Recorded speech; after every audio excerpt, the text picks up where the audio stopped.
आज मैं फिर से आई हूँ आपसे अपने मन की बातें करने, अपने हृदय की बातें करने। आज मैं आपको बताऊंगी कि एहसान फरामोशी क्या होती है। आज का हमारा शीर्षक ही यही है, एहसान शब्द। एहसान, क्या हम अपने माता पिता के लिए कुछ करते हैं तो एहसान करते हैं? क्या हमारे माता पिता हमारे लिए कुछ करते हैं तो एहसान करते हैं? जी बिल्कुल नहीं। माता पिता जो अपनी संतान के लिए करते हैं वो उनका कर्तव्य होने के साथ साथ उनका प्रेम भी है। प्रेम, यही मैं बताना चाहती हूँ, परवाह होती है। और ये प्रेम और परवाह हर रिश्ते में होती है, हर संबंध में होता है। चाहे वो माता पिता और संतान का रिश्ता हो, चाहे वो संतान और माता पिता का रिश्ता हो, चाहे वो पति पत्नी का रिश्ता हो, चाहे वो दो मित्रों का रिश्ता हो, चाहे वो बहनों का रिश्ता हो, चाहे वो देवरानी जिठानी का रिश्ता हो, चाहे वो मामा भांजे या भांजी का हो, चाचा भतीजे का हो। इसी तरह हर रिश्ते में आपके कुछ दायित्व तो होते ही हैं, इसके साथ आपकी परवाह होती है। आपकी प्रेम का जो होता है पारावार उस वक्त दिखाई देता है जब आप उससे दर्शाते हो। दर्शाने का अर्थ नहीं है कि उसे दिखाते रहना, ये नहीं।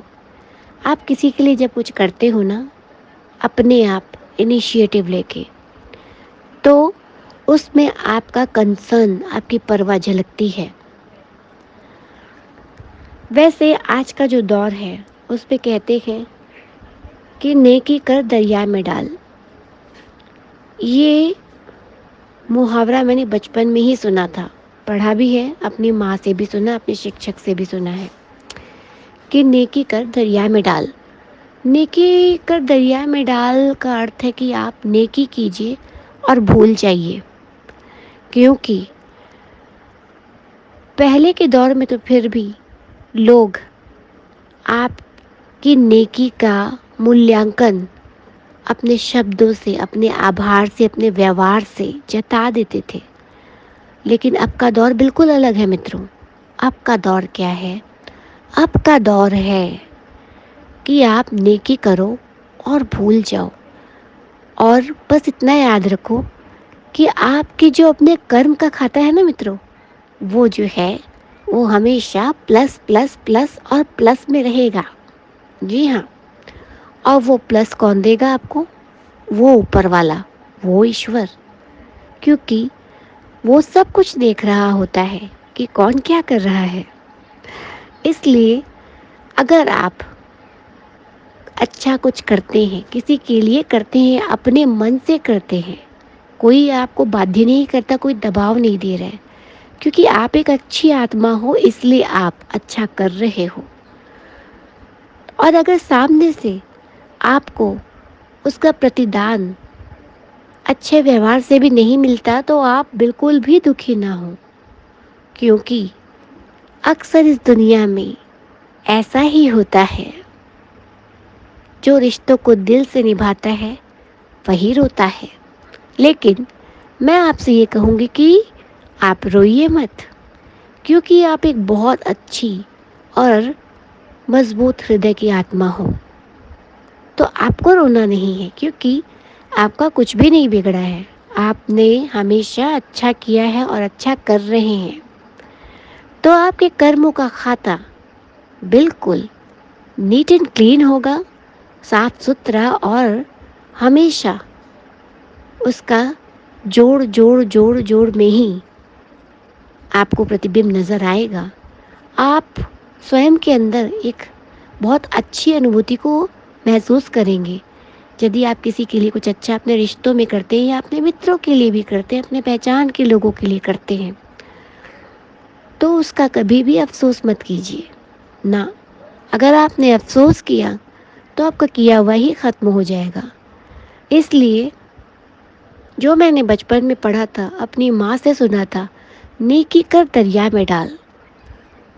तो नेकी करके आप सचमुच दरिया में डाल दो, भूल जाओ। किसी को दान दो, दाएं हाथ से दो तो बाएं हाथ को भी पता ना चले। इसी तरह जब आप किसी का अच्छा करो तो उसे करके भूल जाओ कि आपने कुछ अच्छा किया है।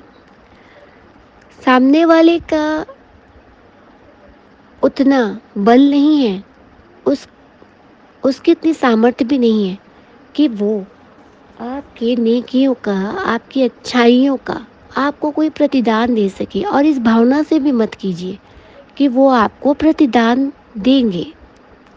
नहीं देंगे तो आपका क्या घस गया? कुछ भी नहीं घसा।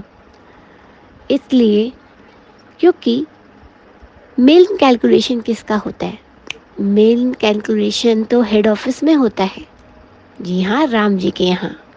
हमारे राम जी जो हर किसी का बही खाता रखते हैं, उसका कैलकुलेशन करते हैं।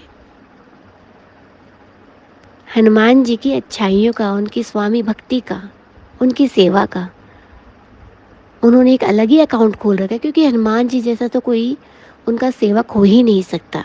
उसी तरह हम भी उस ईश्वर के सेवक हैं और हमें उस ईश्वर को याद करते हुए इस संसार में बस अपना बेस्ट देना है मित्रों। यदि आप अपने किसी मित्र के लिए, किसी पहचान वाले के लिए, किसी संबंधी के लिए कुछ अच्छा करते हैं और उसके बाद वो यदि आपसे वास्ता ना भी रखे या आपको दो मीठे शब्द भी ना कहे, उसके पास समय, मतलब कि वो आपने जो उसके लिए किया उसे नोटिस भी ना करे, तो आपको बिल्कुल भी उसके लिए निराश नहीं होना है। क्योंकि आपके हाथों से कुछ गया नहीं है। आप जब अच्छे कर्म कर रहे होते हो ना, तो आपके कर्म की जो पोटली है वो अच्छे कर्मों से भरी होती है और अच्छे कर्मों का फल भी बहुत अच्छा मिलता है। पुरुषार्थ जो आप करते हो बिना किसी स्वार्थ के, तो उसका फल आप चाहे ना चाहे आपको मिलेगा ही। वैसे ही बुरे कर्मों का भी मिलता है, आप चाहे ना चाहे। तो जब आप अच्छे कर्म कर रहे हो तो आप हमेशा सकारात्मक रहो, खुश रहो हमेशा। और ये सोचकर कि फलाना ने, मैंने उसके लिए ये किया, उसने ये नहीं किया, ये सोचकर आप अपने अच्छे कर्मों का प्रतिदान ना रोकें।